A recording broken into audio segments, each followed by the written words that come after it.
Welcome back to the NBA Purist. It's your boy Mac, back with another video. And today's video, I'm going to get into why Derrick Rose is proof you can always add to your game. Alright? Why D Rose is proof you can always add to your game. And a lot of NBA players out there need to take heed or watch Derrick Rose. Alright?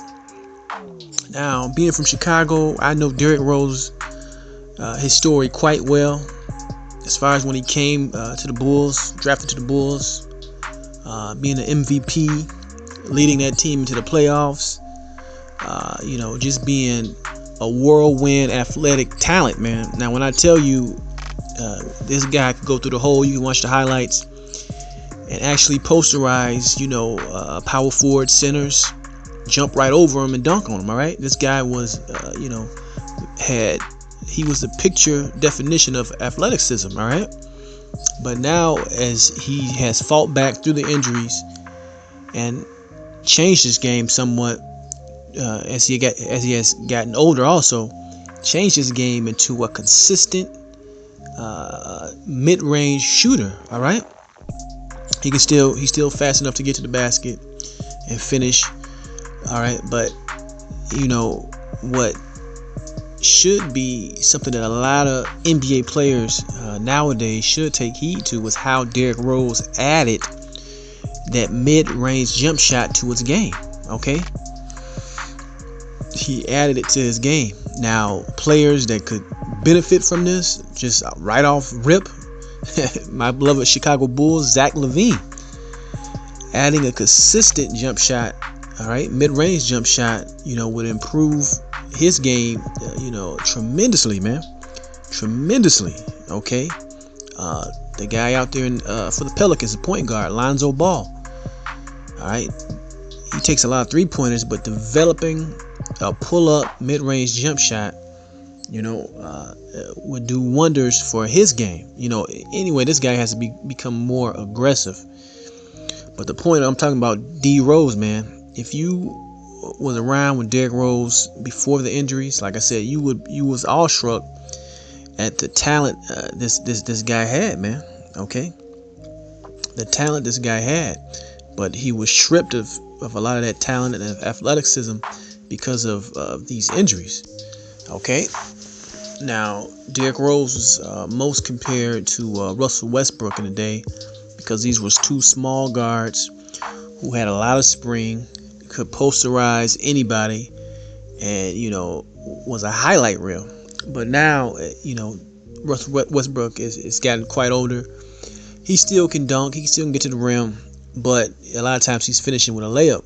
But also Russell Westbrook could learn from Derrick Rose on that consistent jump shot. A consistent mid-range jump shot is something that as players in the NBA could always add to their game. All right, their repertoire, so to speak. Right. So this year, D Rose, man, and the question I want to ask is, D Rose should be angling for what, the 6th man of the year, because he's coming off the bench. He's averaging 20 points a game, 6 assists a game. All right, he's shooting above 50%, which a lot of starters in this league, especially on my Bulls, man.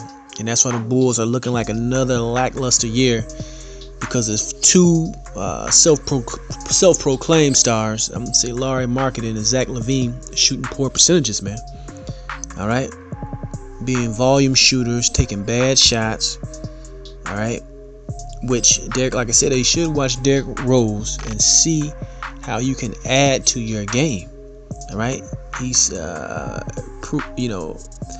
picture proof of someone adding another element to your game, which can always be done. A lot of NBA players, they stay stagnant.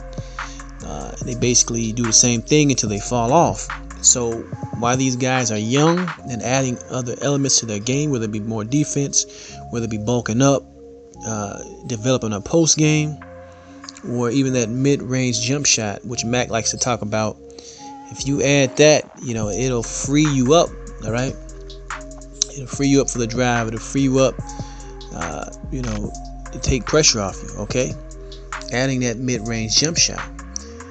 Now, my Bulls just played the Pistons, and they ended up winning thanks to Otto Porter, who's been missing in action. I don't know where the hell this guy been at, but he finally stepped up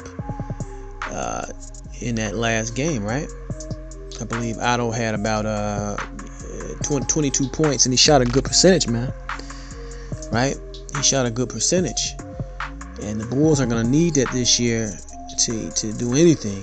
But they're not looking like much so far this year. And that's a shame, man, because this is supposed to be an all-star year for Zach LaVine, which he's been disappointing to me, to say the least, this year. But that's another story which I already touched on. But Derrick Rose, all right, that's the question: should Derrick Rose receive the sixth man this year? I know it's early, but he's starting hot out of the gates. He's looking good out of the gates. He's dominating on the floor when he does get in, because he comes off the bench. But the question is, D Rose, will he receive the sixth man of the year? That's my question. All right, because Derrick Rose, even though of all of the injuries, he has fought to come back, to change his game, be consistent, be effective, even after all the roadblocks that has been in his way. All right, and that's a lot of NBA players should take note. All right, one guy in particular in Minnesota, Andrew Wiggins. All right, this guy is just talent for no reason, man. And these are the guys that always get Mac, man. Is these guys that got talent, athleticism, but they do not grow, change, or add to their game, right? They just the same mediocre player in my eyes.